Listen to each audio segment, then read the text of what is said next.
Þá segi ég fund settan hjá ungmennaráði og vil ég bjóða bæjarstjórn velkomin á fundinn. Dagskráin í 9 liðum en áður en við byrjum ætlar Halla Björk Reynisdóttir að hefur hún beðið orðið. Fundarstjóri, kæru ungmennaráðsfulltrúar, ég vil fyrir hönd bæjarstjórnar þakka fyrir þetta boð á þennan fund. Þetta er 3. fundurinn sem við höldum svona sameiginlega og fyrir hina 2 fundina hefur komið fram nokkuð mörg mál sem þið hefur sett á dagskrá sem við höfum tekið til umfjöllunar og eftir síðasta fund var við málunum vísað til bæjarráðs sem fjallaði þau og hafði þau bak veirinn í fjárhagsáætlunarvinnunni. Við munum gera slíkt í sama væntanlega núna en eins og við vitum þá eru ekki endilega þannig að öll mál náum við fram að ganga eða þau klárist. Þannig að ég gerir ráð fyrir að þið verðið dugleg við að halda þeim á lofti sem ekki klárast hverju sinni og koma þá bara aftur og minna okkur bæjarfulltrúna á það sem mögulega hefur gleymst. En ég bara hlakka til fundarins og vonast eftir málefnalegri umræðu. Þá hefur Halla Björk lokið máli sínu og þá göngum við til dagskrár. En fyrsta mál á dagskrá er tæknilæsi ungmenna og til máls tekur Thelma Ósk Þórhallsdóttir.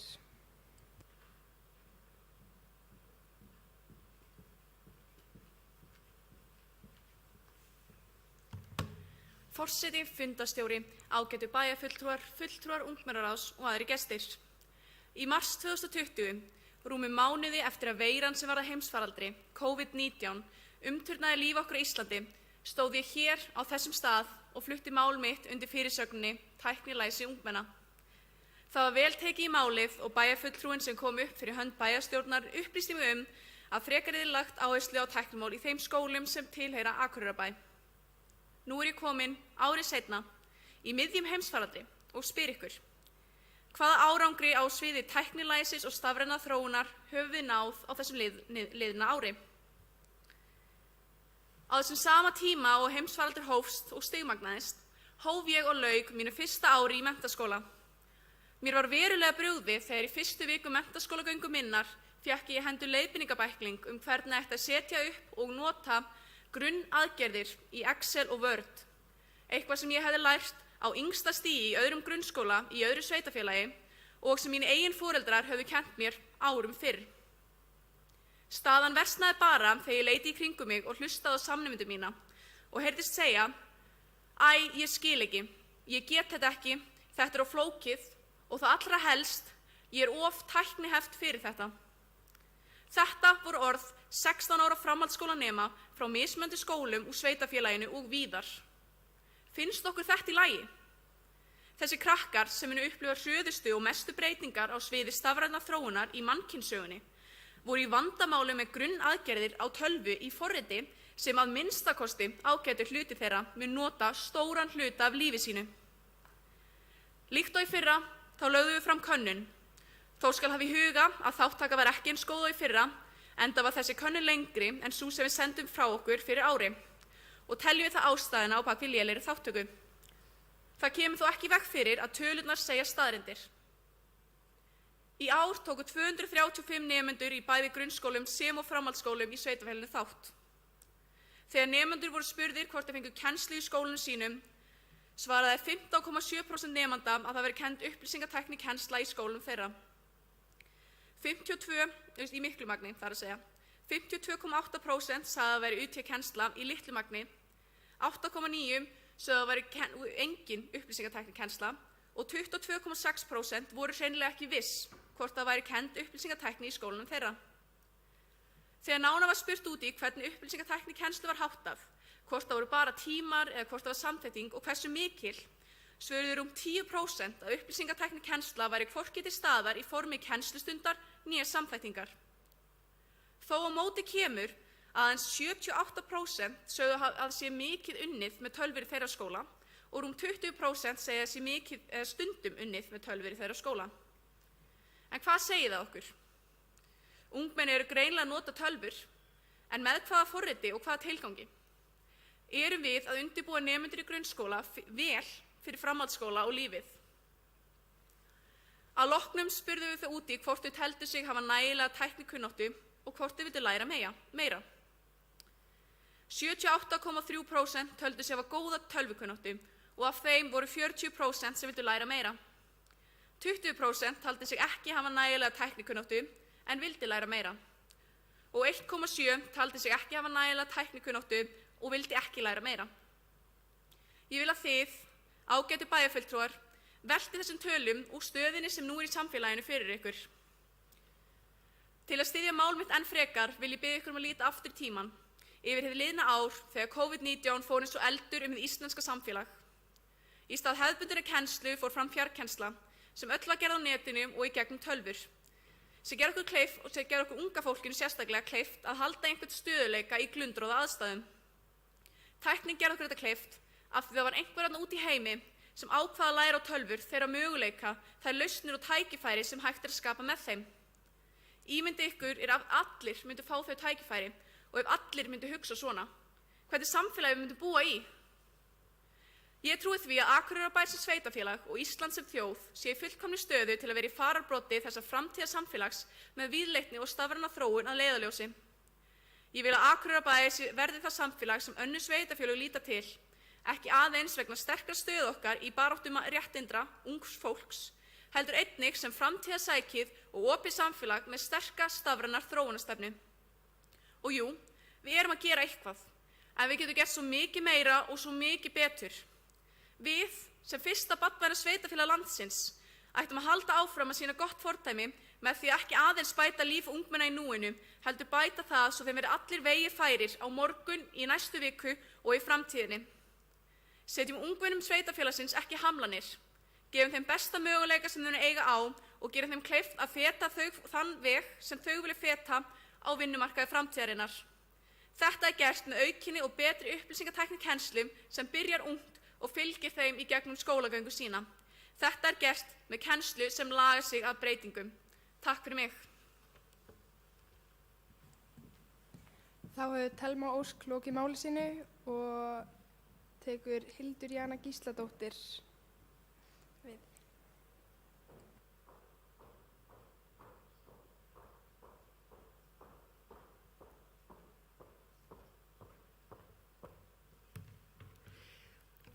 Forseti, ágætu bæjarfulltrúar ungmennaráðs, gaman að vera með ykkur hérna í dag.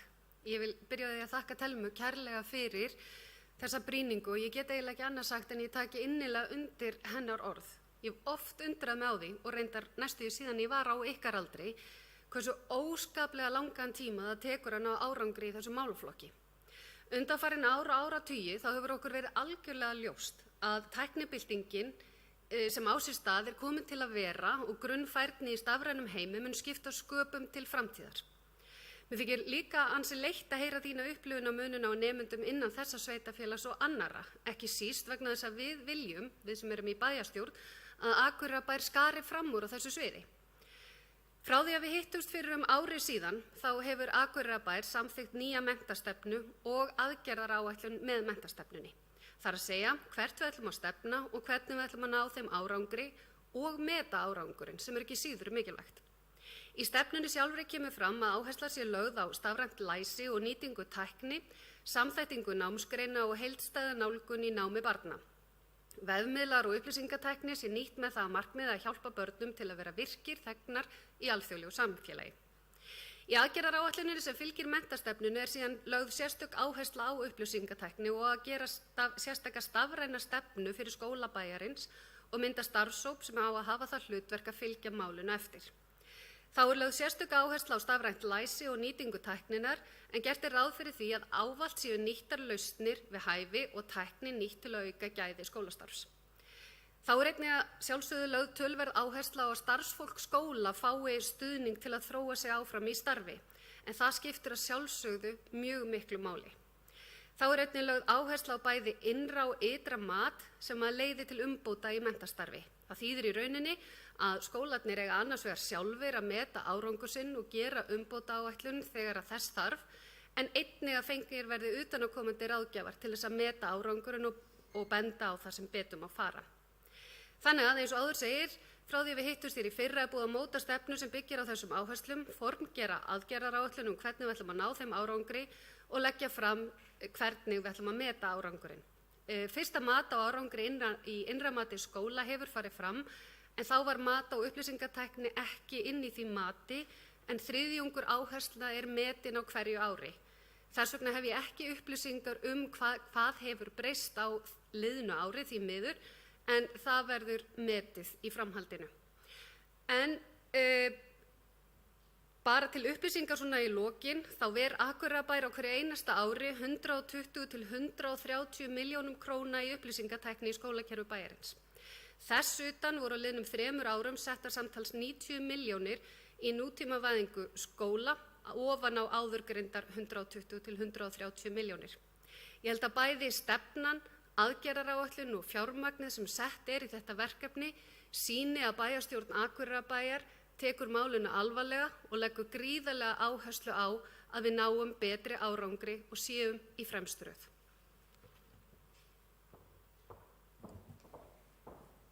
Þá hefur Hilda Jana Gísladóttir bæjarfulltrúi lokið máli sínu. Orðið er laust.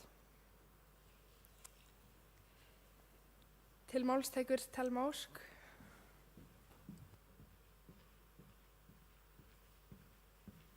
Ég vil byrja á að segja takk fyrir þetta, Hilda Jana. Það er frábært að heyra að Akureyrarbær sé að eyða svo miklu peningi í þetta og það er náttúrulega það sem við viljum. En einmitt að því þú nefndir að aðeins þriðjungur sé tekinn og mældur samkvæmt þessum svona könnunum eða álitsmati, þá er það ekki nóg fyrir stafræna kennslu. Þetta er málaflokkur sem þarf að endurskoða árlega að mínu mati og því legg ég til að Akureyrarbær breyti til og fari að skoða þennan málaflokk árlega. En aftur þá er frábært að sé verið að leggja áherslu á þetta og þetta sé komið í ferli. Takk fyrir. Þá hefur Thelma Ósk lokið máli sínu og Hilda Jana tekið til máls.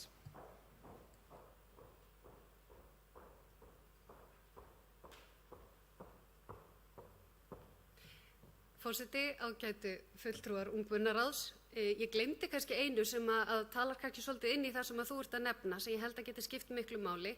Það er búið að gera núna drög að upplýsingatækni stefnu. Það er búið að fjalla hana hjá fræðsluráði og hún gæti einmitt skipt sköpum til þess að lyfta þessum málaflokki enn hærra upp til þess að hann verði metinn sérstaklega. Þannig að ég bind vonir við að bæði ungmennaráð og fræðsluráð muni fjalla þessi drög að upplýsingatækni sem gæti fært okkur að minnsta kosti 150 skref áfram.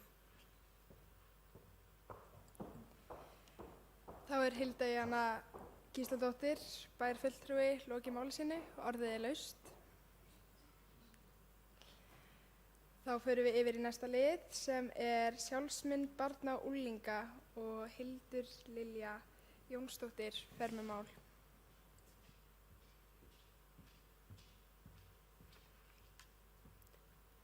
Virðulegi forseti, ungmennaráðsfulltrúar, bæjarfulltrúar og aðrir gestir. Í mínu innleggi vil ég velta upp þeirri spurningu hvort við séum að gera nóg í skólakerfinu þegar kemur að líðan og sjálfsmynd barna og unglinga. Ég mun vekja athygli á svörum nemenda í könnun sem ungmennaráð sendi í grunnskóla bæjarins á þessu ári og mikilvægi aukinnar sálfræðiþjónustu í grunnskólum. Ég ætla að byrja á því að lesa upp nokkrar ábendingar frá unglingum sem ég finnst mikilvægt að skoða nánar. Ungmenni 1. Það þarf að leggja niður skólasund fyrir unglingastig. Það er bara óþarfi og hræðileg upplifun fyrir marga. Ungmenni 2. Að sund ætti að vera val fyrir elsta stig grunnskóla þar sem að reynslan í mínum skóla hefur verið að margir vilja ekki mæta í sund vegna mismunandi aðstæðna, til dæmis sjálfsímynd og óþægindi í kringum bekkjarfélaga. Ungmenni 3. Mér finnst að í unglingadeild ætti að vera val að fara í sund, af því mér líður alltaf illa í sundi og mörgum öðrum líka. Þessar ábendingar eru ekki einsdæmi, en þegar ungmennaráð heimsótti nemendur í vinnuskólan síðastliðið sumar, heyrðu við að þau vildu helst fá að sleppa skólasundi. Þarf að minnka skólasund eða þurfum við að kafa dýpra og finna ástæður fyrir því að ungmennum finnst skólasund óþægilegt og jafnvel hræðileg upplifun tengd þeirra sjálfsmynd eins og ég vísaði áðan.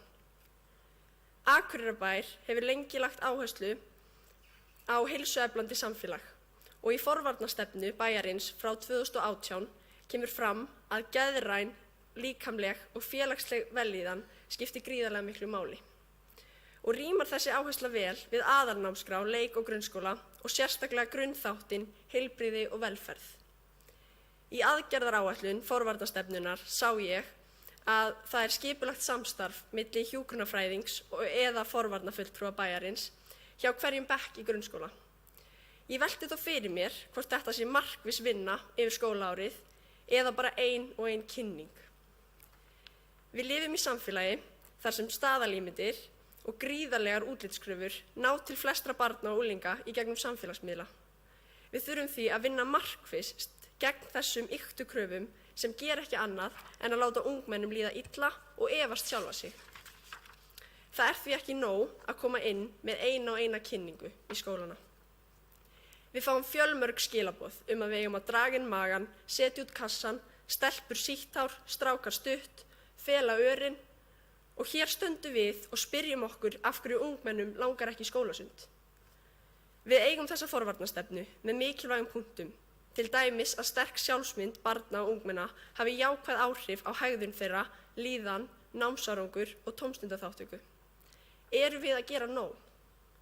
Vissulega sú fræðsla sem forvarnafulltrúar koma með inn í skólana mikilvæg, en miðað við það mikla áreiti á samfélagsmiðlum og niðurstöðu rannsókna líðan og sjálfsmynd nemenda þurfum við að skapa vettfang innan veggja skólans þar sem börn geta talað við fagaðila sína líðan og fengið viðeigandi aðstoð, til dæmis hugræna atferlismeðferð.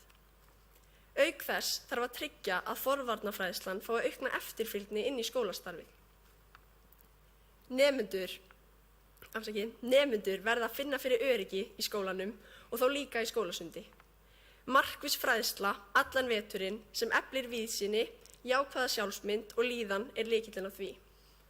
Á meðan nemendur finna ekki fyrir samþykki og hræðast stríðni í sundi þörf fyrir einstaklingskrefa, til dæmis fyrir transbörn og fleiri, á meðan viðhorfin óbreytt. Ungmennaráð leggur því til að bærinn fari í markvissa vinnu í skólakerfinu til að bæta líðan og efla sjálfsmynd nemenda.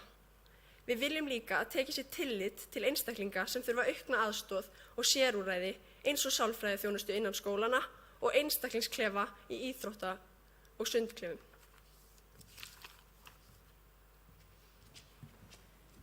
Þá Hildur Lilja Jónsdóttir lokið máli sínu og til máls tekur Sóley Björk Stefánsdóttir, bæjarfulltrúi.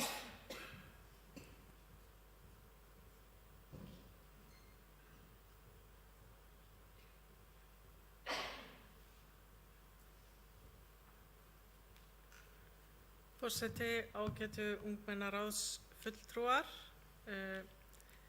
Ég vil byrja á því að þakka fyrir þetta góða innlegg í fundinn vegna þess að þessi umræða ótrúlega mikilvæg á sama tíma og hún líka pínulítið flókin. Það að segja að það ekki að mínu mati einfalt svar við þessu vandamáli sem hvernig ungmennum líður með sjálf sig og hvaða áhrif samfélagsmiðlar hafa. Mér langar að taka þetta út frá nokkru vinklum sem fyrir það fyrsta með skólasundið og þetta ákall eftir því að hvort það þurfi nú nauðsynlega að fara í skólasund. Þá myndi ég vilja segja að það nauðsynlegt að fólk kunni að synda og ég held að það sé rétt hjá mér að í aðalnámskrá þá þessi hæfni viðmið, það að segja að þú þarft að ná ákveðinni hæfni í sundi og að mínu mati þá gætum við alveg gert það þannig að ef að fólk nær þessari hæfni að þá ætti það að eiga val hvort það mætir, að ég skil svo ótrúlega vel af hverju það erfitt að fara í sund og það erfiðara að fara í sund heldur en margt annað, vegna þess að maður einhvern veginn, leður maður fer úr fötunum sem svona hluti af okkar varnar mekanisma má segja í lífinu, að þá maður berskjaldari. Þannig að það svo eðlilegt að þessar tilfinningar komi upp akkurat á þessum stað. Þannig ég myndi segja að nái nemendur hæfninni þá ætti ekki að skylda þá til að mæta í sundtíma og fólk getur þá hugsanlega sem að kannski getur nýtt sér einhver önnur úrræði við að ná þessari hæfni til þess að geta sýnt fram á hana og svo hugsanlega fengi þá val aðra hreyfinga því ég held að hreyfing í sjálfu sér mjög mikilvæg sem hluti af skólakerfinu og það að ná þessum hæfniviðmiðum og fá þá hugsanlega að gera einhverja aðra hreyfingu í staðinn, það myndi ég segja að væri hugsanlega lausn á þessu máli. En varðandi sjálfsmyndina þá það auðvitað ótrúlega flókið eins og verið að lýsa þessi áhrif samfélagsmiðla á líðan ungmenna og ég nokkuð viss að okkar forvarnarstarf alveg ágætt en það virðist vera við gríðarlegt ofurefli að etja þegar kemur að einmitt öllu þessu áreiti sem kemur allstaðar frá allan sólarhringinn. Þannig að og nú erum við að fara á stað með að vinna svokallaða lýðheilsustefnu þar sem að ég efast ekki að þetta verður mjög mikilvægt atriði inn í henni þar að segja þar sem við verðum að horfa á líkamlega og andlega líðan allra íbúa og þar með talið auðvitað barna og ungmenna og mér held að þetta innlegg sé bara mjög mikilvægt inn í þá vinnu. En á sama tíma þá langar mig að segja að í mínum huga þá einhvern veginn eins og nefnt hérna að koma með einstaka fyrirlesturinn, þetta svo miklu stærra og meira en það að fyrirlestur jafnvel þó það verið tvöfaldaðir eða þrefaldaðir að það myndi hugsanlega ekki skila svo mikið meira árangri. En að mínum að þá ótrúlega mikilvægt að ungmenni, þið sem að hérna sitji og önnur, átti sig á því hvað hver og ein manneskja mikilvæg í þessu samfélagi.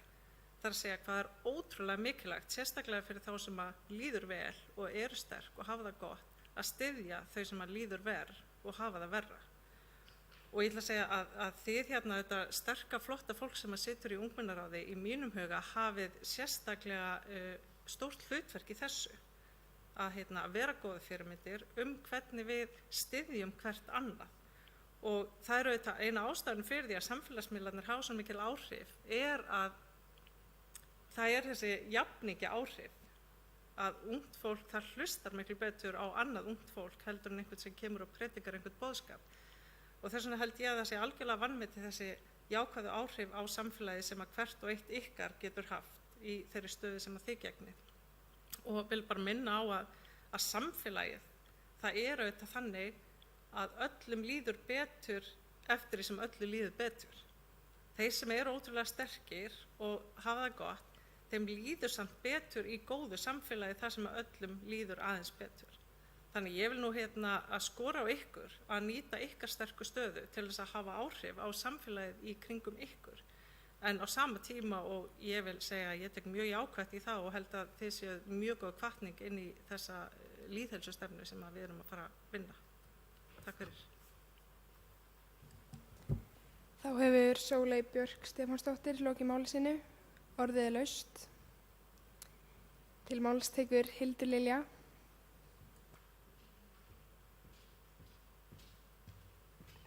Virðulegi forseti og ungmennaráðsfulltrúar. Ég sammála mörgum sem þú sagðir og alveg á því að við ættum samt að hafa skólasund inn í skólunum af því að þetta í aðalnámskrá við búum á eyjum að þarf að geta bjarga sér að dettur í vatnið. En það bara spurning hvernig við getum hlúið betur að þessum börnum sem líður illa í skólasundi og þá sérstaklega við tölum vettvang innan skólana, bæði fræðsluna sem þau fá og líka ef þið líður mjög illa með sjálfan þig og þú ert bara í smá paniki, ef ég sletti hérna, að þú sért að fara í sund, að þú hafir jafnvel sálfræðing eða einhvern sem þú getur farið til með líðan. Og líka við ræddum þetta svolítið í ungmennaráði með jafningjafræðslur, við erum kannski ekki komið með nógu mikla þekkingu á þessu efni en það að fá alltaf fyrirlestur frá fullorðnum einstaklingum að ungmenni séu flott og við eigum að vera ánægð með okkur, það kannski ekki alltaf svarið heldur að fá einhvern aðeins yngri sem að hefur reynslu af svona málefnum og kemur inn í skólana og tala við börnin. Þá hefur Hildur Lilja Jónsdóttir, ungmennaráðsfulltrúi, lokið máli sínu. Orðið laust. Þá förum við yfir í þriðja lið á dagskrá sem sjálfbær skóli. Til máls tekur ungmennaráðsfulltrúinn Anton Bjarni Bjarkason.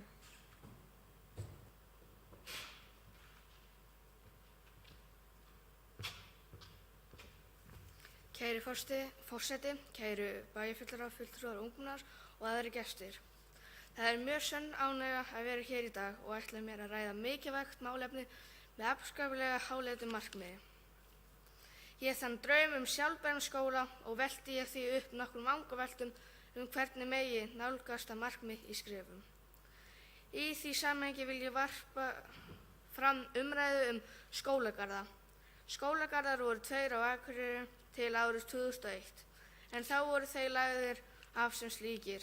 Í skólagörðunum voru boðið upp á auk ræktunarstarfsins ýmiss konar tómstundu, fræðslu og ferðalög, en árið 2000 sóttu 100 börn þá.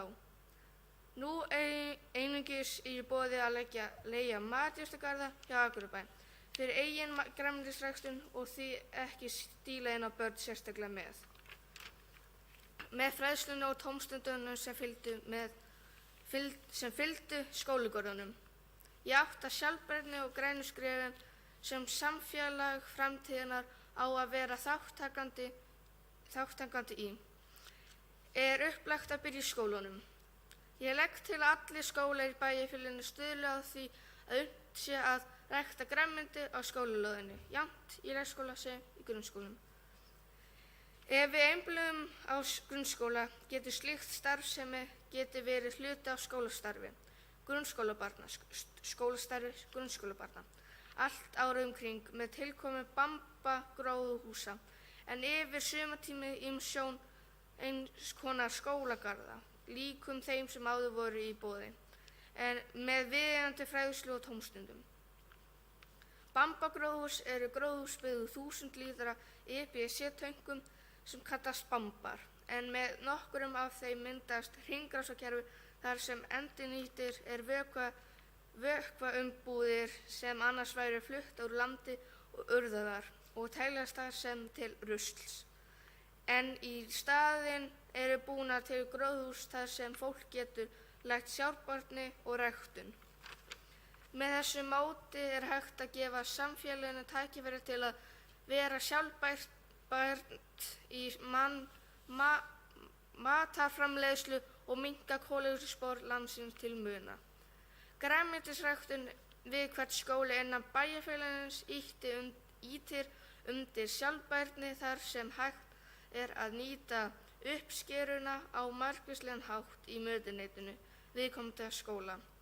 Slíkt þekkist í sumum skólum innan bæjarfélagsins en þó er skortur á að það sé í boði í öllum skólum, utan þetta sé markviss starfsemi og markmið. Ég tel það afskaplega mikilvægt að börn sem eru fullgildir meðlimir í samfélaginu framtíðarinnar fái fræðslu sjálfbærni, endurnýtingu, ræktun og það sem landið þeirra hefur upp á bjóða. Hvað er hægt að framleiða hér? Þurfum við að flytja allt inn? Hvernig getum við styrkt innleita framleiðslu og hvað getum við sjálf gert? Við nefnilega getum gert heilmikið alveg sjálf í okkar heimimbæ, í okkar skólum. Vel það þessu að standa í vel og ganga, en með aukinni fræðslu og börn sjá tilgang að hafa hlutverk með þessari grænu skrefum eykst bæði áhugun þeirra og ábyrgð. Við erum framtíðin, takk fyrir mig.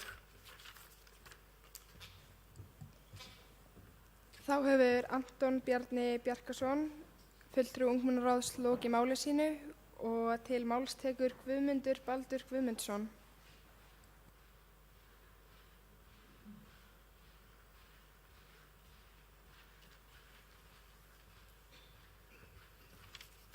Forseti, ágætu fulltrúar ungmennaráðs og ágætu bæjarfulltrúar.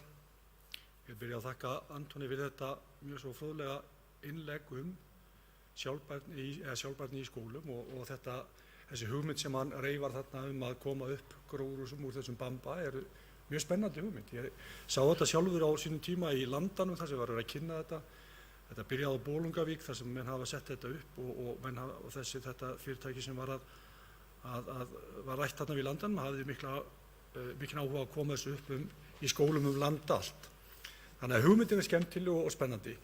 Mér langaði kannski til að spyrja Anton af því að hann reifar þarna, ég var að reyna að afla mér upplýsingar það í dag að hann talaði að þetta sé þegar í skólum bæjarfélagsins í dag að einhverju leyti hvar þetta og hvernig þetta að virka í dag. Þetta ég held að það sé mikilvægt ef að menn alltaf koma upp einhverju slíkri grænmetisræktun, þá þurfum við menn að vera með þessi gróðurhús með þessum hætti sem að Anton nefnir hér.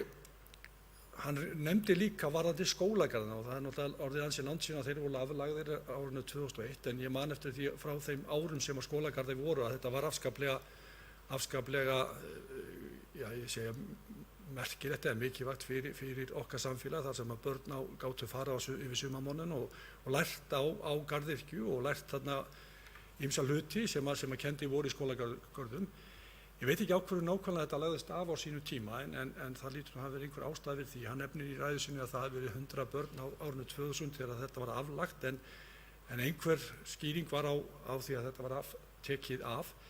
Mögulega hefur þetta verið of dýrt, mögulega hefur verið orðið lítið minni áhugi en áður, þannig að það er einhver skýring á því. En hins vegar erum við komið upp mathutagörðum hér inn við Gróðurstöð, inn í bæ, og það náttúrulega opið fyrir alla og ég vona það nú að fólk sem að leigja mathjörtagarðana það nýti þetta til þess að taka börnin sín og þannig að börn læri að umgangast og læri á þetta mathjörtargerð, ef maður orðað þannig. Þannig ég vona það að þessi mathjörtagarðar okkar í dag séu nýttir með þeim hætti. Það sé ekki bara fullorðnir einstaklingar, heldur við séum að taka börnin okkar inn í það starf. En annars áhugaverð hugmynd. Ég ekki viss að sé svona dýr í framkvæmd og væri hægt að skoða hjá okkur, vegna þess að þarna eins og Anton bendir á verið að nýta, það verið að endurvinna og þetta hlutverk af því að hringrásarkerfinu sem hann nefnir. Þannig þetta finnst mér vera mjög spennandi hugmynd og þarna verðt að skoða. Takk fyrir. Þá Guðmundur Baldvin, bæjarfulltrúi, lokið máli sínu. Orðið er laust.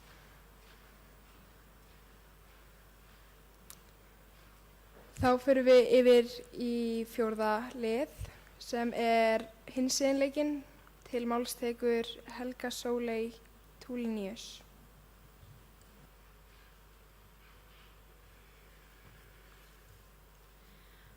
Forseti, ágætu bæjarfulltrúar, fulltrúar ungmennaráðs og aðrir áheyrendur. Samfélagið okkar alltaf að vera fjölbreyttara og fjölbreyttara og við þurfum að þróast með því. Hinseginleikinn snertir alla, sérstaklega ungmenni, þar sem opinberum hinsegin ungmennum fjölgar með hverju ári. Við þurfum að sýna að við styðjum þau og að þau séu velkomin hér. Þetta sérstaklega mikilvægt í skólum landsins. Ungt fólk miklum tíma í skólum og skólinn einn aðalmótunarstaður þess. Skólinn á að vera staður þar sem ungt fólk getur lært, blómstrað og verið það sjálft. Því miður það ekki staðreynd fyrir alla og hinsegin krakkar of oft í þeim hópi. Skólar þurfa að vera opnari fyrir hinsegin og kynsegin krökkum. Það þarf að vera meiri fræðsla og það einnig að normalisera hinseginleikann, að hann sé eðlilegur hluti af skólalífinu.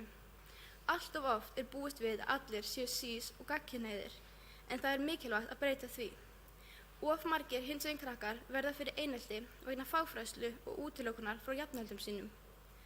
Samkvæmt könnun sem Samtökin 78 létu gera á aðstæðum hinsegin ungs fólks kom fram að þriðjungur hinsegin ungmenna sýna óöryggi í skólum og 1 í hverjum 4 hefur skrópað vegna þessa óöryggis.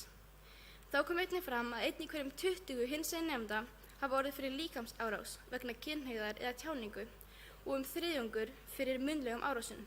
Þetta óansættanlegt ástand. Í sömu könnun kom fram að 46% nemenda finna aldrei fyrir afskiptum starfsfólks skólans þegar notuð niðrandi orðræða til eða hinsegin fólk. Það að hafa virka umræðu og sýnileika inn í skólum mjög mikilvægt. Einnig að kennarar séu fræddir vel þessi mál og viti hvernig á að tala við þá nemendur sem þetta á við. Að taka á eineltismæltum ótrúlega mikilvægt, algjörlega nauðsynlegt fyrir alla í skólasamfélaginu. Í könnuninni kom einnig fram að í skólum þar sem fleiri en 10 starfsmenn sýndu jákvæðni gagnvart hinsveginleikum jókst öryggi hinsegin nemenda mikið og fjarvistir og áreiti minnkaði einnig mikið. Einnig sögðust hinsegin nemendur í þeim skólum að þeir upplifðu fleiri af samnefndum sínum vera styðjandi við hinsegin fólk. Þetta sýnir að það mikilvægt að kennarar og starfsmenn skóla séu opnir hinseginleikann. Í þessu samhengi kemur einnig sterkt inn hinsegin opnanir í félagsmiðstöðvum sem loksins eru komnir í Tróju og eru virkilega mikilvægt að passa að því starfi sé hægt að halda áfram. Það gefur hinsegin ungmennum möguleika til að hitta aðra í svipaði aðstöðu sem er mikilvægt fyrir þau til að fá fleiri sjónarhorn á upplifanir sínar. Það þarf að kenna börnum frá ungum aldri að sambönd geta verið öðruvísi en aðeins á milli konu og karls. Það þurfi ekki að velja á milli, heldur séu svo óendanlega margar kynhneigðir og það sé hollt að hugsa þessi mál. Það þarf ekki alltaf að velja og það er alltaf lagi að breytast. Einnig þarf miklu meiri hinsegin kynfræðslu því núna er hún lítil sem engin í skólum. Það þarf einnig að kenna börnum að nota fleiri en 2 persónufornöfn eins og hán, hýð, héð, það, þau og fleiri. Það þarf að gera eðlilegt að kynsetja hluti ekki of mikið. Það að nemendur kynni sig með fornöfnum eða kennari spyrjum þau í byrjun skólaárs getur gert líf svo margra ungs fólks betra. Allt of oft er fólk að nota kynnið orð við hluti sem það þarf ekki að gera. Ég hef oft heyrt kennarar segja strákar og stelpur í staðinn fyrir krakkar eða nemendur, að segja kona eða kall í staðinn fyrir manneskjan eða einstaklingurinn og hann eða hún í staðinn fyrir sá. Svona kynjun getur haft slæm áhrif á það sem passa ekki inn í þessa kynjaskiptingu og líður eins og þau tilheyri ekki því samfélagi sem þau eru samt hluti af. Þá kemur einnig upp vandamál með kynjaskiptingu. Af hverju er svona mikil áhersla á að kynjaskipta ungmennum? Með því koma upp mörg vandamál eins og að splundra upp vinahópum en einnig útilokar það kynsegin einstaklinga eða trans einstaklinga sem ekki eru komnir út úr skápnum. Það að vera einstaklingurinn sem passar inn í hvorugan hópinn eða bara veist ekki hvar þú passar inn er mjög erfitt. Það sem hér hefur verið sagt styrkir mikilvægi góða fræðslu fyrir ungmenni en ekki síður að þannig sé að þeir sem vinna með ungmenni séu vel að sér í málefninu. Taki á því sem kemur upp og séu til staðar fyrir hinsegin ungmenna með skilningi. Reykjavíkurborg hefur gefið út nokkra gátlista fyrir skóla hinsegin ungmenni og transbörn til að gera skólana hinsegin vænni. Einnig er til stuðningsáætlun fyrir grunnskóla transbörn. Akureyrarbær þarf að vinna markvisst að því að öllum börnum og ungmennum líði vel og dvelji í skólaumhverfi þar sem öllum er mætt með virðingu þannig að þau geti dafnað og þroskast á uppbyggilegan hátt. Hinseginleikinn er sýnilegri í dag en bara fyrir nokkrum árum og eitthvað erum við að gera í þessum málum, til dæmis í félagsmiðstöðvum og skólum. Til dæmis er núna hægt að skrá sig í framhaldsskóla undir öðru kyni heldur en fæðingarkyni manns og einnig nota framhaldsskólar fleiri en 2 fornöfn við skráningu. En við þurfum að gera miklu betur. Það gæti verið byrjun að skoða sem Reykjavíkurborg hefur nú þegar komið fram og það er mikilvægt að við setjum skýr og markviss fram hversu mikilvægur þessi málaflokkur er og einnig er mikilvægt að Akureyrarbær geri skólum bæjarins kleift að sinna þessum málum, að passa upp á fræðslan komin inn í skólan, bæði til kennara og nemenda. Það er okkar skylda sem fulltrúar samfélagsins að gæta þess að í bænum okkar og skólum sé sýnd virðing og opinn hugsunarháttur gagnvart fólki af öllum kynhneigðum, gervum og tjáningum. Takk fyrir mig. Þá hefur Helga Sóley G. Túlníus lokið máli sínu og til máls tekur Eva Hrund Einarsdóttir, bæjarfulltrúi.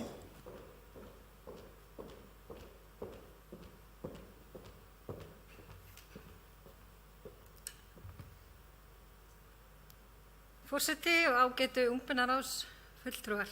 Ég vil byrja því að þakka Helgu kærlega fyrir hennar brýningu.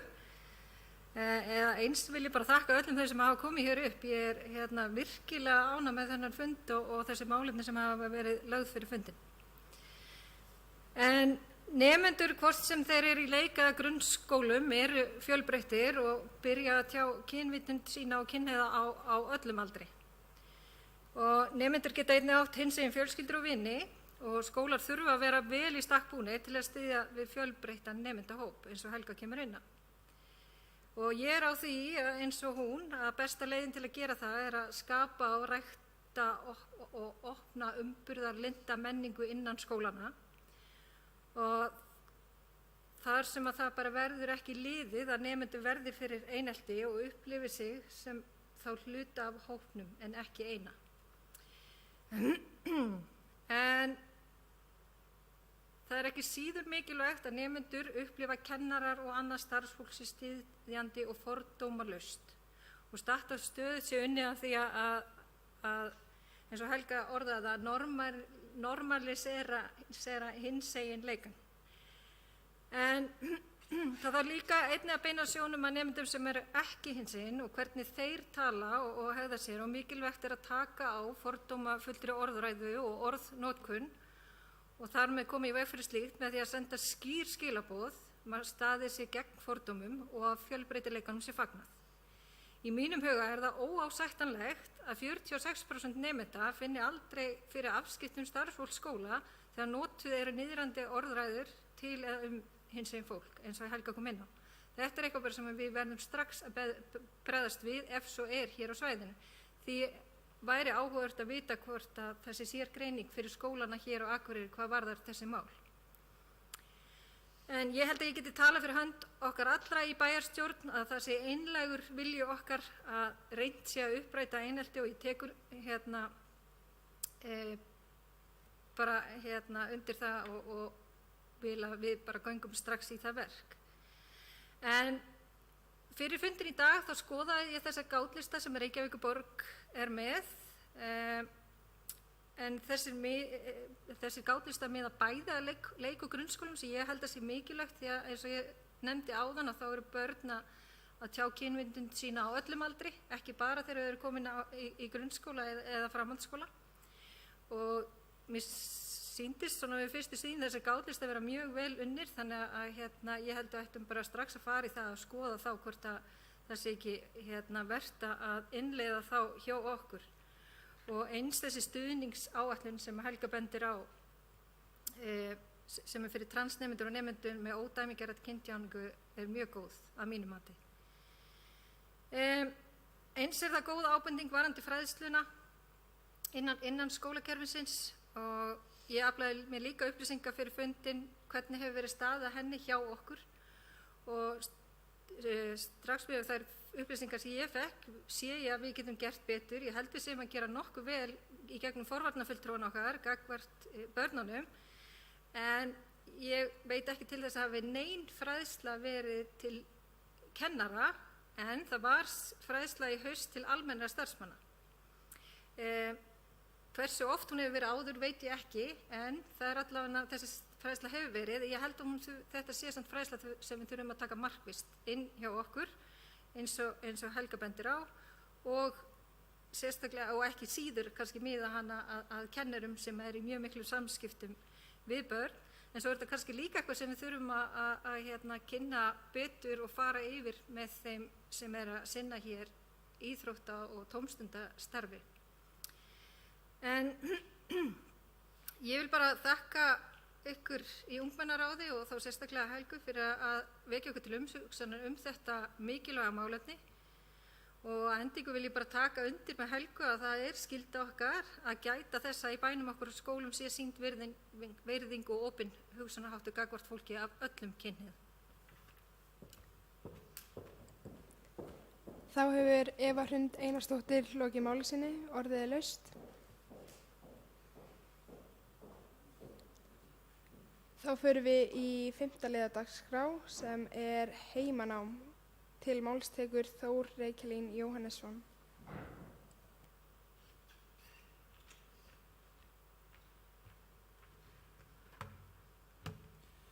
Forseti, fundarstjóri, ágætu bæjarfulltrúar, fulltrúar ungmennaráðs og aðrir gestir. Heimanám er part af því að vera í skóla og er mikilvægur partur í þroskaferli fólks. En því miður eru fullt af krökkum sem hafa ekki foreldra eða aðstaðendur sem geta aðstoðað við heimanámið. Ástæðan getur verið margvísleg. Þau eru að vinna fram á kvöld, hafa ekki þekking á námsefninu eða vegna annarra ástæðna. Dagskráin hjá ungu fólki í dag er oft löng og ströng og mikið að gera, hvort sem það er í félagslífi, íþróttum eða öðru.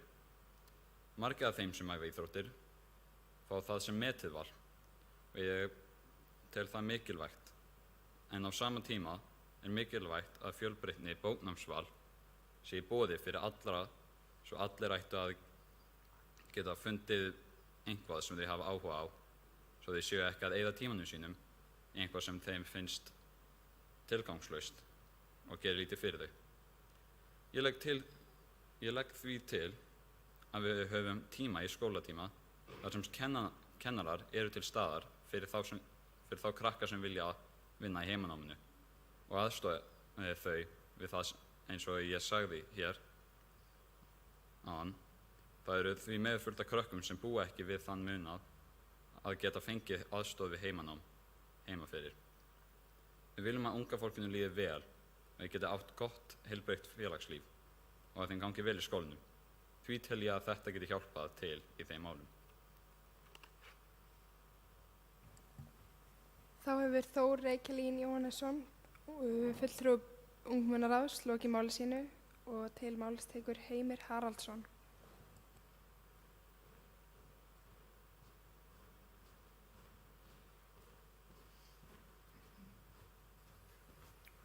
Forseti, ágætu ungmennaráðsfulltrúar, sem pabbi 13 ára unglings og sem jafnaðarmaður finnst mér þessi hugmynd hans Þórs algjörlega frábær og ég vona að með einföldum hætti sé hægt að koma henni í verk og skólarnir finni lausnir á því.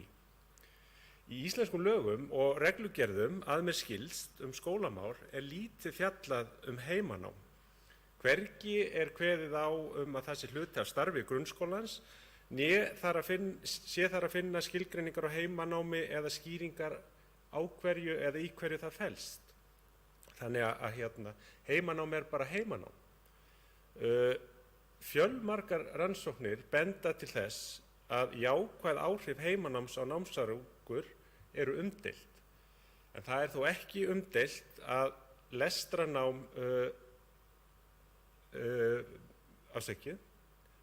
fyrir utan lesturinn, en lestur lykill að því að góðum námsárangri og tilvalið samstarfsverkefni á milli heimili og skóla. Þannig að lestur gott tæki til þess að bæta námsárangur. Eins og ungmennaráðsfulltrúi Þór nefnir geta ástæður fyrir því að foreldrar geta ekki hjálpað til við heimanám verið margvíslegar. Ég bæti aðeins við, það getur verið tungumál, þú nefndir atvinnuna, það getur verið heilsa og svo framvegis. Í slíku skipulagi nemendum og fjölskyldum raun og veru mismunað og það ekki sanngjarnt. Þannig að þessi leið sem þú nefnir mjög góð og mér fyndist í raun og veru, og nú ætla ég að tala sem pabbi, að þetta ætti eiginlega að vera skylda, því ef þetta val, að þá veit ég til dæmis að sonur minn myndi velja frekar pílukast og spaðatíma heldur en að fara í heimanám. Þannig að ég leyfi mér að tala svona, með leyfi forseta. Svo auðvitað mikilvægt að heimanámi sé fjölbreytt og sé við hæfi, þannig að ef einhver þarf að fara hraðar í gegnum námi, þá á hann að eiga þess kost og kennararnir auðvitað fagmennir í þessu og geta leyst þessi mál að ég held frekar auðveldlega. Það sem þarf að kenna í þessum heimanámstímum að sjálfsögðu heimanámið, en með því eflu við seiglu, við kennum vinnusemi og bara almennt viðhorf gagnvart heimanámi verður betra og muni það krakkar, seigla og vinnusemi það sem mun skila ykkur árangri í skóla framtíðarinnar og auk þess í lífinu sjálfu. Þannig að það það sem skiptir máli. Og ég get algjörlega tekið undir það með þér að þið þurfið að eiga félagslíf og annað eftir að skóla lýkur. Nú erum við fullorðna fólki að keppast við að stytta vinnuviku fullorðna fólksins. Þannig að mér finnst eðlilegt að við myndum horfa til ykkar vinnu líka. Og ég held að þetta sé bara mjög góð lausn sem þú nefnir, Þór, til þess að leysa mjög margt. Takk. Þá hefur Heimir Haraldsson, bæjarfulltrúi, lokið máli sínu. Orðið laust. Til máls tekur Anton.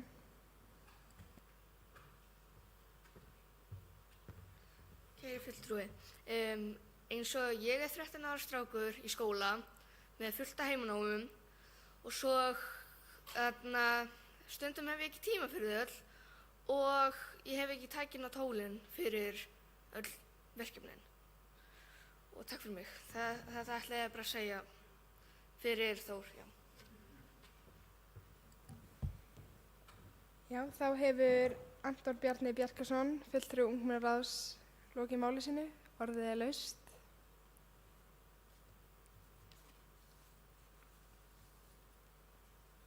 Þá förum við í 6. lið á dagskrá sem er skóli byrjar klukkan 9. Til máls tekur Thelma Ósk Þórhallsdóttir.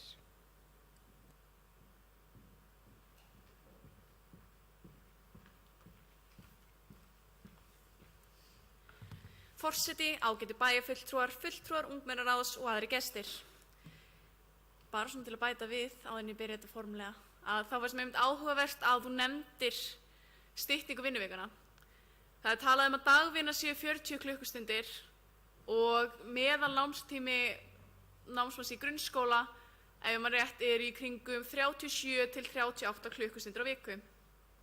Ofan á það bætist síðan íþróttir. Og þegar þú ert komin á þennan aldur eru íþróttir orðnar þar alvarlegar að þú ert að æfa að minnstakosti klukkutíma á dag, sumir meira. Síðan situr það með heimanáminu og það er talað um að það er að vera í kannski 2 tíma sem þú ætti að eyða í heimanám á þá hverjum degi. Síðan viljum við halda félagslífi, en ég hef fundið fyrir því þegar ég kom í menntaskóla að ef þú ætlar að vera að hluta félagslífinu þá er eins gott fyrir að byrja á 1. ári. Því það er hægara sagt en gert að koma sér inn í þetta á öðru ári og hvað þá á 3. ári. En svefn er eitt umtalaðasta málefni í dag. Mikilvægur svefns verður skýrar og skýrara en truflanir svefns verða meiri og meiri. Við búum á tíma þar sem ungmenni eru undir stöðugu áreiti frá samfélagsmiðlum og öðrum samfélags- og námskröfum og svo búum við líka í landi þar sem við lítið sem ekkert sólarljós helminginn á árinu. Þetta hefur áhrif á vellíðan og innri líkamsklukku sem leiðir til þess að fólk er oft þreyttara en það væri ef dagsbirtan væri lengur. Því er mikilvægt að koma til móts við ungmenni og hefja skóla hjá að minnstakosti unglingastigum ef ekki yngra klukkan 9 frekar en 8. Því svefn er nauðsynlegur til að ná námsárangri og líða vel. Ungmenni sem sofa meira eru oft hamingjusamari, borða hollari mat, hreyfa sig meira og taka frekari ábyrgð á heilsu sinni. Nægur svefn hefur líka jákvæð áhrif á einbeitingu og minni. Fyrir utan það er svefn auðvitað nauðsynlegur fyrir vöxt og þroska unglings. Allir hafa innbyggða líkamsklukku, en þessi líkamsklukka breytist á unglingsárunum þegar þau eru að ná kynþroska. En líkamsklukka ungmennis á aldrinum 13 til 18 ára er alltaf 3 klukkustundum og eftir líkamsklukku fullorðins einstaklings. Þannig er þetta líka því við að unglingar sem vakna klukkan 7 á morgnana eru eins og fullorðinn einstaklingur myndi vakna klukkan 4. Unglingar ættu að sofa í 8 til 10 klukkustundir á dag, en þessi stöðu áreiti gera þeim erfitt og þegar líkamsklukkan er eftir á, eiga flest allir unglingar erfitt með að sofna á æskilegum tíma. Þar af leiðandi voru 22,9% nemenda í Reykjavík sem náðu viðmiðum við ráðlagða svefnlengd samkvæmt könnun sem gerð var fyrir 10. bekk. Það hafa einnig verið gerðar rannsóknir í Bandaríkjunum um svefn, en þau sýna að þau fylki sem tók það upp að byrja skólann seinna á daginn tók eftir töluverði hækkun í einkunn í samreyndu-prófum. En auðvitað er ekki bara námsframvinda unglinga sem við þurfum að hafa áhyggjur af, heldur líka líkamleg og andleg heilsa. Það er mikilvægt að komi fram að á unglingsárunum er það tímabil sem við erum hvað viðkvæmust fyrir andlegum sjúkdómum og þess vegna er mjög mikilvægt að gera það sem við getum til að koma í veg fyrir þá. Fleiri rannsóknir sem voru gerðar í Bandaríkjunum sýndu fram á að þá skóli sem stóð sér best hjá 13 til 18 ára unglingum var sá skóli sem byrjaði á milli 10 og 11 á morgnana.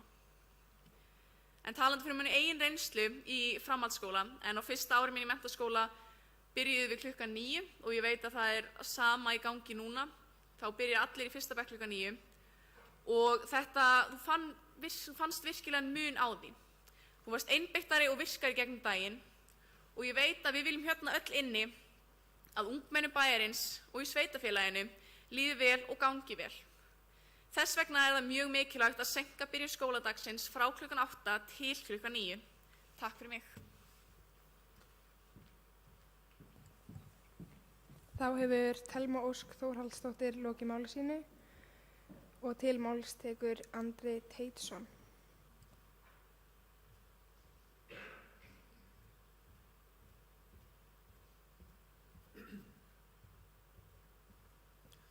Forseti, ágætu ungmennaráðsfulltrúar og aðrir gestir. Ég vil þakka Thelmu fyrir ágæta ræðu og í stuttu máli ég sammála henni. Svefnin svakalega mikilvægur og ég þekki þetta sjálfur á 3 unglinga og 3 fyrirverandi unglinga líka og reglan mjög mikilvæg, það augljóst og þess vegna hef ég gegnum tíðina verið sérstaklega varbergi til dæmis gagnvart ferðalögum á vegum skóla eða íþrótta þar sem að ég hef séð á mínum börnum að þau koma stundum heim bara ekki nóg vel sofin og þá stutt í kannski pirring eða geðvonsku eða jafnvel kvíða, depurð og kannski eitthvað þaðan að verra. Og unglingar sem að fá ekki nógan svefn, þeim hættir líka til að kannski lendi í einhvers konar vítahring með því að fara að nota einhverja óæskilegar aðferðir til að bæta sér upp svefnleysið, kannski með koffeindrykkjum, með orkudrykkjum eða þess háttar. Þá verður ennþá erfiðara að sofa. En þannig ég held að þetta sé bara ágæt hugmynd og ég á einmitt núna 2 syni í Emma sem að byrja klukkan 9 og mér sýnist þetta koma ágætlega út. Þeir eru að minnsta kosti þokkalega lífsglæðir og duglegir við heimanámið. En ég held líka að það hljóti að vera gerlegt og jafnvel bara einfalt að laga þá vinnutíma og vinnufyrirkomulag kennara og starfsmanna að þessu með að nota, ef að kennararnir vilja að byrja klukkan 8, nota þá þann tíma til að fara yfir verkefni eða undirbúa kennslu eða eitthvað svoleiðis. Ég vil líka nefna eitt sem að ég held að ég hafi nefnt áður í þessum stóli bæjarstjórn að mér finnst alveg komið til greina að efstast í grunnskóla og mögulega framhaldsskóli hafi ekki viðveru eða mætingaskyldu í skólan 5 daga vikunar. Þetta getur tekið jafnvel 1 eða 2 daga heima. Það myndi líka létta á álagi, hvort sem að væri þá fjarkennsla eða heimanám eða hópavinna eða hvað það nú væri í gegnum Teams til dæmis. Held að þetta myndi létta álag á unglingunum. En í stuttu máli bara mér finnst þetta mjög áhugaverð tilraun sem verið að gera og mér finnst að við eigum að þróa þetta ennþá frekar.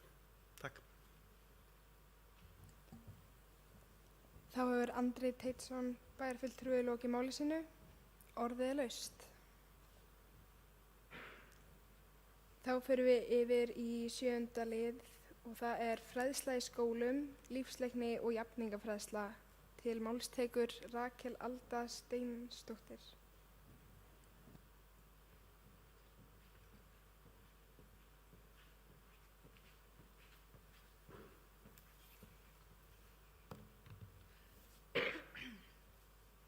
Forseti, ágætu bæjarfulltrúar, fulltrúar ungmennaráðs og aðrir gestir. Mikil köllun hefur verið seinustu ár á landsvísu eftir aukinni fræðslu í skólum. Aukinni fræðslu fjármál, tryggingar, skattkerfið, fasteignir, sjálfsmynd, upplýsingatækni og í rauninni bara lífsleikni á allan hátt. Börn unglingar vilja kynfræðslu, kynjafræðslu, jafnréttisfræðslu, hinseginfræðslu og stjórnmálafræðslu. Ungt fólk vill vita hvað það á að gera þegar það kemur út á vinnumarkaðinn. Við viljum að það sé ekki verið að svindla á ungmennum á vinnumarkaði. Við viljum að ungmenni læri starfssaga, við viljum að ungmenni kunna hugsa vel peningarna sína og kunna lesa launaseðilinn sinn. Við viljum að krakkar geti staðið með sjálfum sér í öllum aðstæðum. Við viljum að krakkar hafi skoðun á samfélaginu, við viljum að börn viti hvað þau eiga að gera þegar þau eiga að fara að kjósa. Við viljum að ungmennin okkar styðji jafnrétti og að þau viti að allir eigi sinn rétt og sín réttindi og sínar skyldur. Allir geti verið þeir sem þau vilja án þess að vera hrædd misrétt eða óréttlæti. Við viljum að ungmenni kunni mannleg samskipti og hvernig á að haga sér, almenna virðingu og umburðarlyndi gagnvart náunganum. Á viðburði ungmennaráðs stórþingi ungmenna árið 2019 kom það helst fram að nemendur vilja aukna fræðslu á öllum þeim sviðum sem upp eru talin. Við í ungmennaráði sendum fulltrúa á ráðstefnu UMFÍ, Ungt fólk og lýðræði, í Hörpu síðastliðið haust þar sem fræðsla ungmenna kom einna oftast upp sem áhyggjuefni.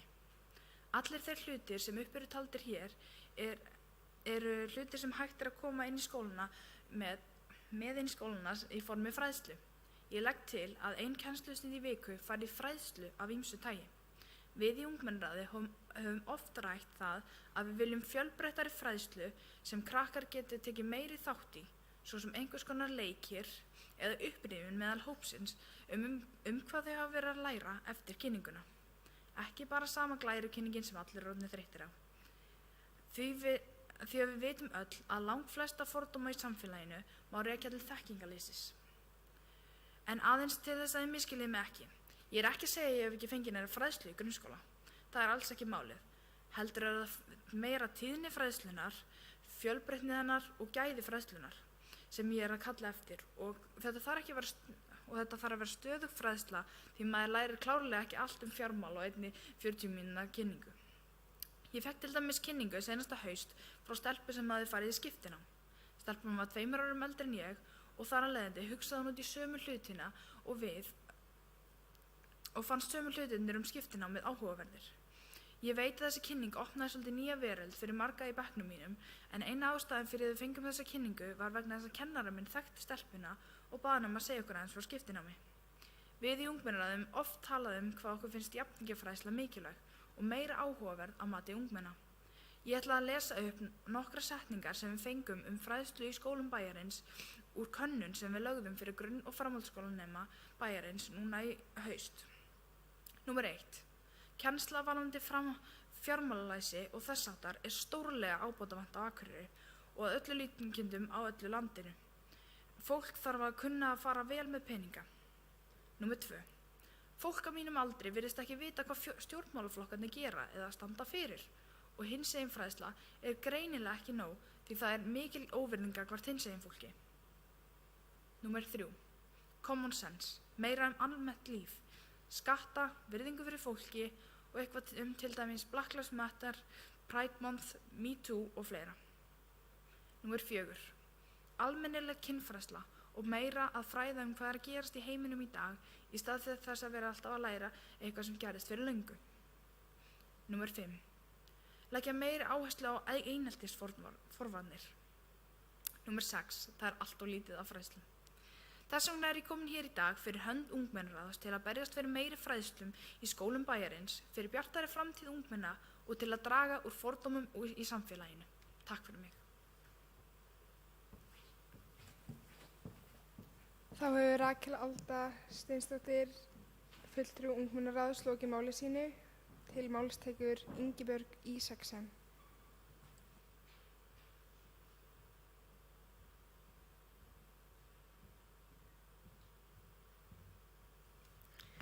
Forseti, kæru fulltrúar ungmennaráðs, ágætu bæjarfulltrúar.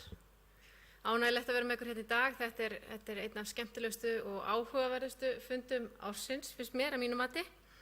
Ég vil byrja að þakka Rakel Öldu kærlega fyrir áhugaverða yfirferð og góða punkta. Mér langar svona aðeins að koma inn á skólastarf almennt í landinu. Við erum hérna með menntastefnu íslenskra stjórnvalda sem að endurspeglast í almennu skólastarfi, eða á að endurspeglast í öllu skólastarfi. Og hún byggist á vissum grunnþáttum sem að fer inn í aðalnámskrá. Á síðasta ári þá var samþykkt hér í bæjarstjórn í júní á síðasta ári ný menntastefna fyrir Akureyrarbæ. Og markmið menntastefnar er að skólar Akureyrarbæjar verði framúrskarandi. Og til þess að vera framúrskarandi þá þarf að koma með ábendingar hvernig má gera betur. Við erum með vissa matsferla, líkt og bæjarfulltrúi Hildi kom inn á hérna áðan, þar sem við erum að meta almennt skólastarf og það er skipt í 3 þætti. Við byrjum á síðasta ári og tökum annan þátt fyrir núna á þessu ári og svo 3. þáttin á næsta ári. Þegar að þessum mati lýkur þá vitum við hvernig staðan er í skólunum í dag og þetta er mjög ígrundað og ítarlegt mat þar sem að innra og ytra matsferli aðilar eru að meta skólastarfið og meðal annars nám og kennslu. Og mér langar svona með leyfi forseta aðeins að fara inn á hvernig til dæmis mat með nám og kennslu er. Það er til dæmis á að meta að nemendur vita hvað áhrif þeir geta haft á skipulag, framkvæmd og mat á námi sínu og námsumhverfi. Nemendur fái kennslu og þjálfun í að koma sjónarmiðum sínum á framfæri til þess að hafa áhrif og leitað verði að sjónarmiða nemendum líðan og félagslegar aðstæður í skólanum. Þú veist, og svo má áfram telja. Það eru margir þættir sem koma þarna inn á einmitt það sem þú varst að benda á. Að þið getið haft áhrif og þið getið stýrt svolítið hvernig kennslunni er háttað í skólanum. En þetta tekur tíma og þess vegna vil ég fagna því hvað þessi atriði sem hafa komið fram hérna í dag, þau eru mjög áhugaverð, þessi erindi ykkar. Og mér langar svona kannski líka að nýta þennan vettvang hér til þess að hvetja ykkur, til þess að láta meira heyra í ykkur því að þið hafið þennan vettvang hér sem þið eru klárlega að nýta vel. En þið eru líka með nemendaráð, þar sem þið getið ályktað og komið skilaboðum áleiðis til skólana. Þið eru með ungmennaráð sem þið eru að nýta og ég myndi hvetja ykkur líka til þess að taka því það eru margir þættir hérna sem mér hefði fundist mjög áhugavert og gaman að taka umræðum í fræðsluráði. Að þegar þið eru með erindi sem eiga heim í einhverju ráði innan stjórnkerfis bæjarins að vísa erindin áfram til umræðu, þó sé ekki nefn bara til umræðu. Því að það vekur okkur til umhugsunar og kannski til einhverja breytinga líka í framhaldinu. Og svo eru þetta með ungmennaráði og þið eru líka með fulltrúa ungmennaráðs inn í ráði, meðal annars inn í fræðsluráði. Og þar megið þið koma með erindi líka inn til umfjöllunar. Þannig að endilega nýtið ykkur þennan vettvang til þess að koma svo framfæri. Því að þú veist, það þarf alveg að vekja okkur til umhugsunar stundum. En annars vil ég bara þakka kærlega fyrir. Þetta var bara mjög gott og við tökum þetta til okkar og munum skoða þetta. Takk fyrir. Þá hefur Ingibjörg Ísaksen bæjarfulltrúi lokið máli sínu. Orðið er laust. Þá förum við í 8.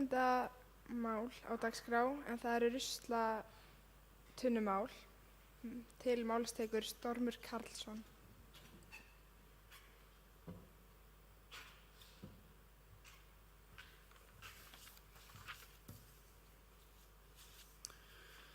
Forseti, ágætu bæjarfulltrúar, fulltrúar ungmennaráðs og aðrir gestir.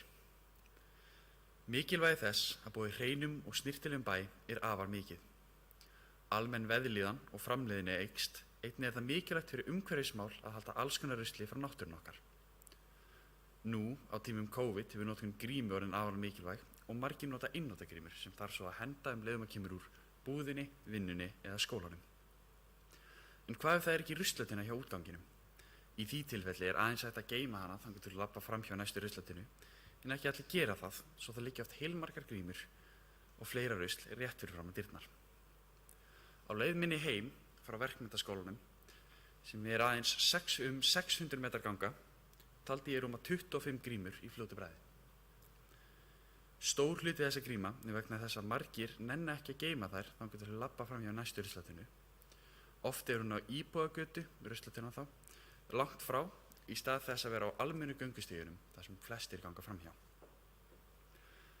Að mínu mati ætti alltaf að vera ruslatunnur rétt fyrir framan útidyr á öllum skólum, verslunum og vel dreifðar almenna almenningsstæði. Þegar það eru langir göngustígar á milli staða, slíkt á efri Glerárbrú, ætti að vera léttur og aðgengilegu staðir fyrir ruslatunnur. Og þegar það er bekkur settur ykkur staðir til þess að fólk geti fengið sér sæti og slíkt, eins og á samkomubrúnni, ætti að vera rusl með einhverja flokkunarmöguleika. Hönnun ruslatunnuna sem við notum er ekki svo besta. Þeir eru oft með losaðan botn svo að ruslið dettur úr þeim og fá enga flokkunarmöguleika. Auðvitað er það ekki raunhæft að hafa almennar flokkunartunnur í stað allra grænu tunnuna, en að hafa fleiri flokkunarmöguleika við algenga staði myndi hjálpa okkur verulega. Hvort lausn vandamálsins væri að hanna aðra ruslatunnu sem er með fleiri hólf sem hægt væri að nota á fjölmennum stöðum eða hvort það þurfti að skipta út gömlu grænu ruslatunnunni með hönnun sem botninn dætti ekki úr. Þessi lausn er eitthvað sem þurfti að ræða við stjórnadeildarnar sem þetta mál fer að, en að mínu mati er ekki hægt að halda áfram með aðeins grænu tunnurnar og nokkra flokkunartunnur niður í bæ. Það er talið að það færi að minnstakosti 8 milljón tonn af plasti í sjóinn á hverju ári og að það sé að minnsta lagi 150 milljón tonn í sjónum nú þegar. þegar mikið af því er frá almenningi að henda hlutum í jörðina sem enda svo í sjónum. Þetta plast er verulega skaðlegt fyrir heilsu sjávarlífs og líka skaðlegt fyrir okkur hvert sinn sem við borðum eitthvað sem kemur þaðan. Við ættum að auka ruslatunnum við strendur Akureyrar til þess að gera okkar hlut gegn þessu vandamáli, ekki aðeins fyrir hollustu boltsins, heldur allra plánurinnar. Takk hérlega fyrir. Þá hefur Stormur Karlsson, fulltrúi ungmennaráðs, lokið máli sínu. Til máls tekur Hlynur Jóhannsson, fulltrúi bæjarstjórnar.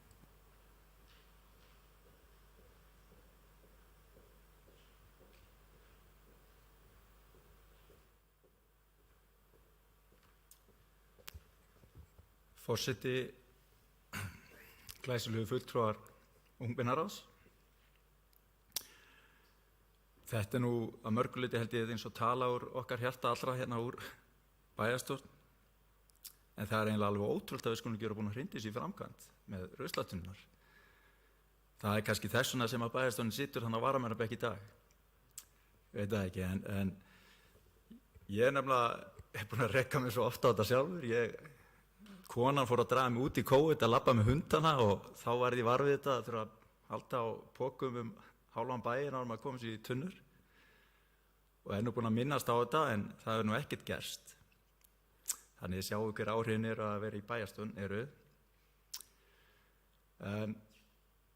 Mér finnst þetta mjög sterkt líka sem við tala að vera með svona flokkunartunnur á svona fjölmennustöðum því að það gæti kannski hjálpa reykingum að fara að flokka svolítið. Og yrði bærinn okkar pottþétt snyrtilegri og það það sem við viljum, þetta bara hluti af því sama og við viljum láta sópa bæinn reglulega, hann sé snyrtilegur og fallegur. Og ég trúi ekki öðru en að einhver í bæjarstjórn eða bara hreinlega bæjarstjórinn okkar, ég held þetta sé ekki meira en eitt símtal að retta þessu. Hún taki upp símann þegar hún mæti vinna á morgun og við fáum fljótlega meira af ruslatunnum. Takk. Þá hefur Hlynur Jóhannsson, bæjarfulltrúi, lokið máli sínu. Orðið er laust. Þá förum við í 9. og seinasta liðinn, en það er Akureyrar-appið, upplýsingagjöf á nútímalegan hátt. Til máls tekur Thelma Ósk Þórhallsdóttir. Forseti, fundarstjóri, ágætu bæjarfulltrúar, fulltrúar ungmennaráðs og aðrir gestir. Við á því herrans ári sem við lifum á árið 2021 sem og í hinni ókomnu framtíð eru upplýsingar allt.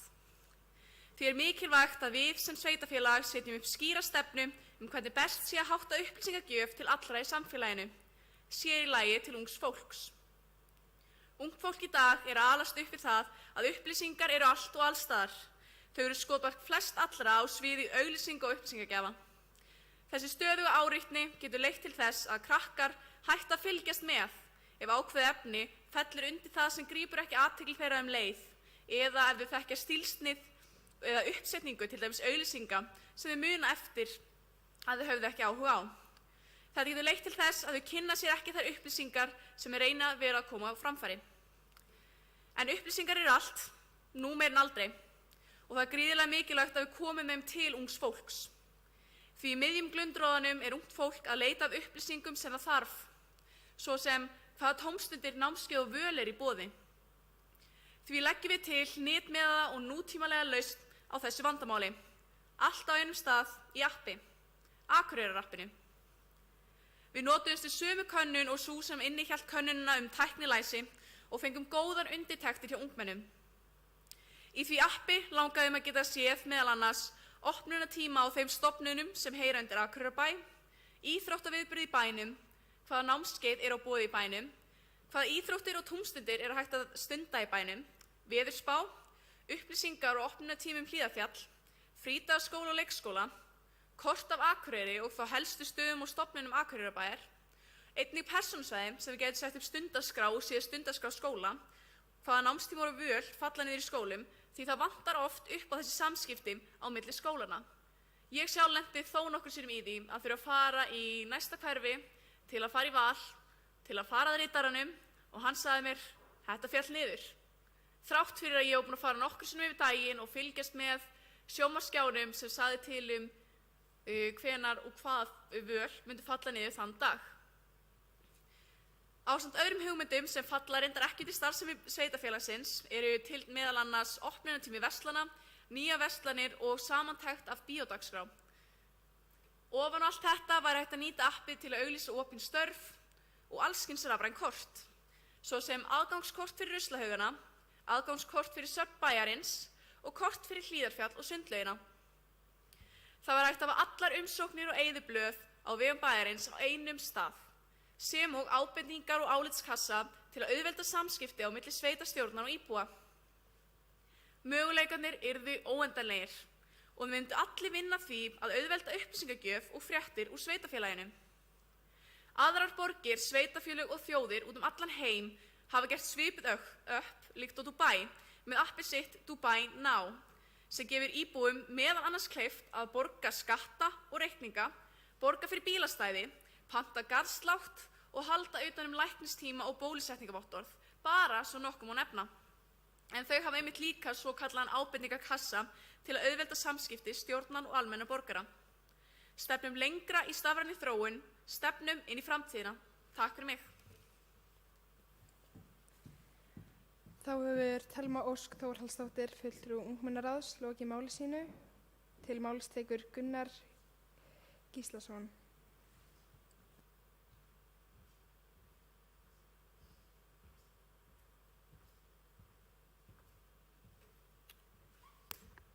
Forseti og ágætu ungmennaráðsfulltrúar.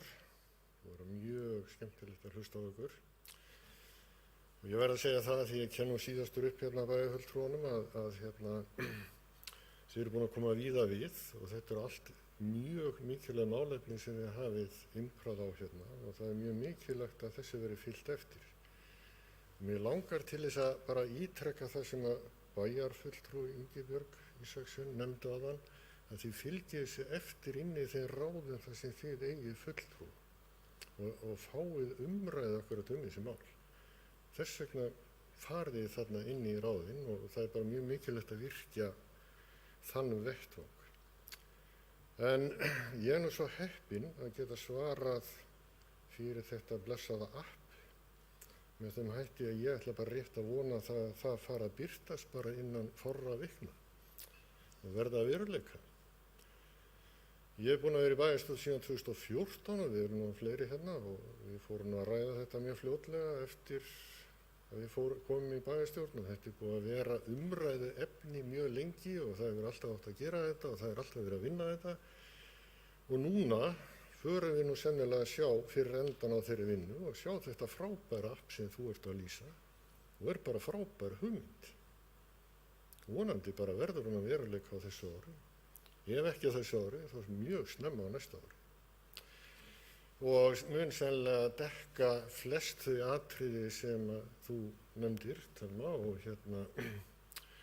en á örugglega síðan eftir að þroskast, en síðan náttúrulega verðum við átt okkur á því að þetta vandamál sem þú nefndir hérna með upplýsingaflæði til dæmis milli skóla ræðst þá að því eins og allt annað með upplýsingar að upplýsingarna séu settar inn á rétta staði.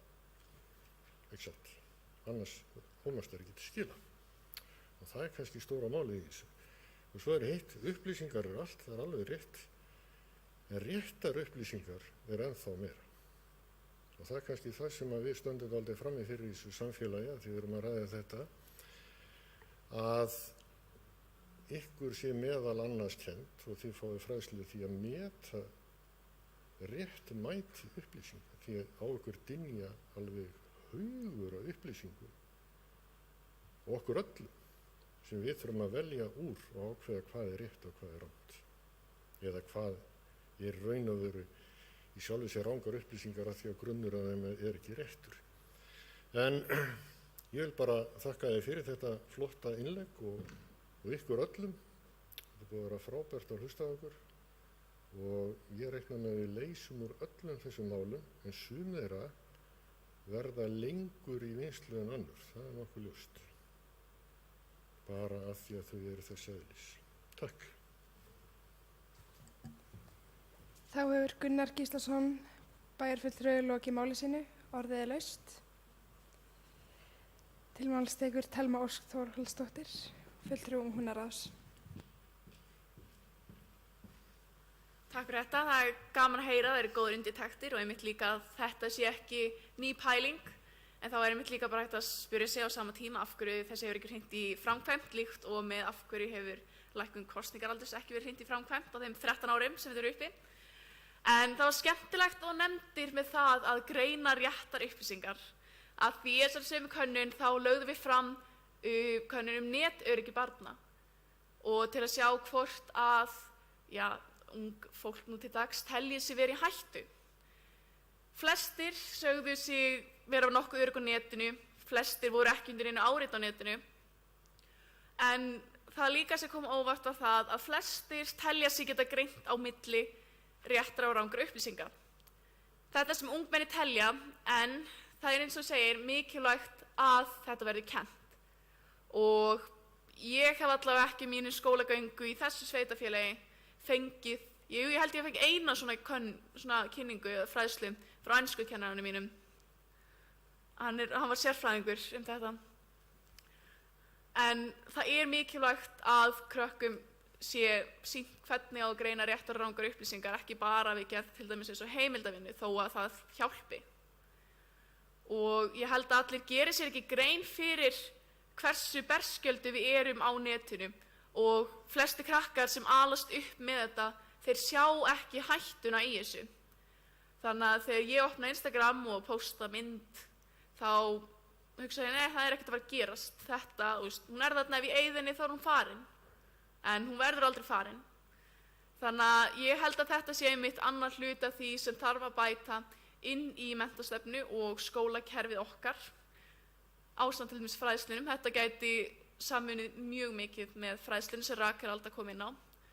Því að þetta er gríðarlegt mikilvægt málefni og ég held eins og ég sagði að ungmenni geri sér ekki grein fyrir upplýsingarlek kannski eitt orðið og hvað það þýðir fyrir þau, þar sem þau telja svo oftast verið örugg og segja, nei, þetta gerist ekki við mig, ég er bara einhver Íslendingur sem býr lengst norðan í landi. Þannig að já, takk fyrir mig. Þá hefur Thelma Ósk Þórhallsdóttir, fulltrúi Ungmennaráðs, lokið máli sínu. Orðið er laust. Já, þá tekur Hilda Jana.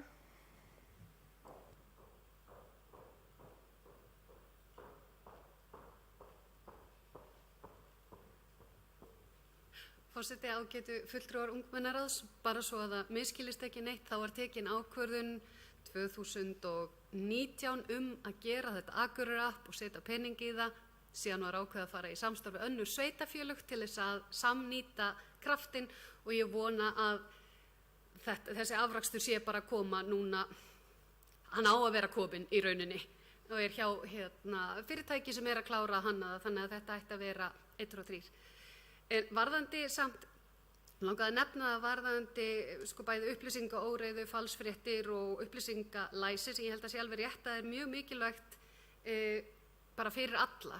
Að það átti í áhugaverðu samtali við fulltrúa fjölmiðlanefndar sem að lagði eiginlega sérstaka áherslu á það að það væri ekki síst og jafnvel í helst 60 ára eldri sem þyrftu meiri fræðslu og upplýsingagjöf varðandi áreiðanleika upplýsinga á netinu, heldur en endilega unga fólki, þó að það skipta sjálfsögðu líka miklu máli og öll þurfum við að vera meðvituð í þessum heimi upplýsinga sem er ofgunótt af. Ég man eftir því þegar ég var unga, þá var mamma að vinna mikið í tengslu við internetið.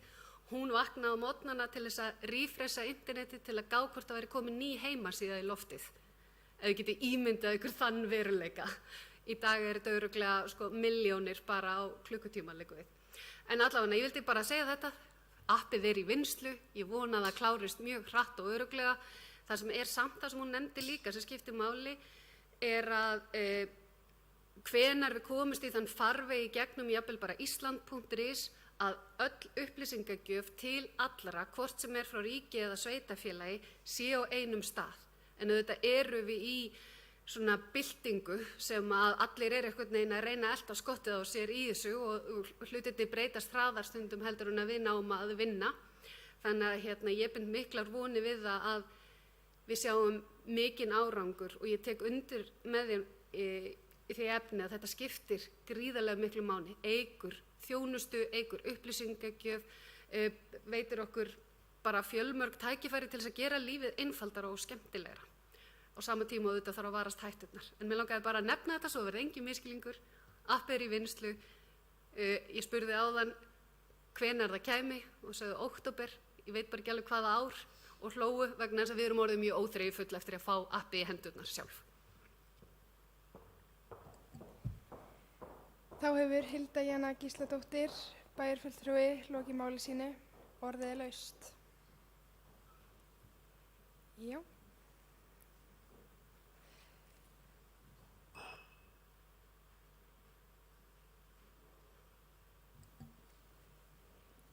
Þórhaldur Jónsson kemur upp.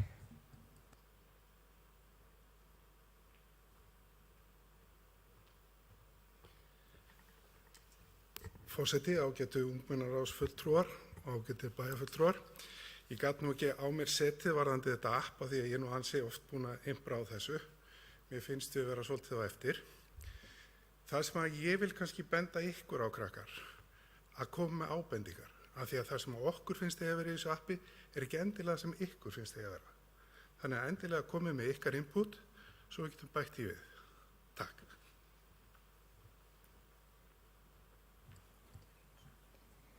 Þá hefur Þórhaldur Jónsson lokið máli sínu. Orðið er laust. Þá eru öllum málum lokið og vill leggja fram bókun. Ungmennaráð samþykkir að vísa málefnum sem hér hafa verið til umfjöllunar til bæjarráðs og óskar jafnframt eftir að þeim verði vísað til fagnefnda til frekari umræðu. Þeir sem geta samþykkt þessa bókun mega rétt upp hönd.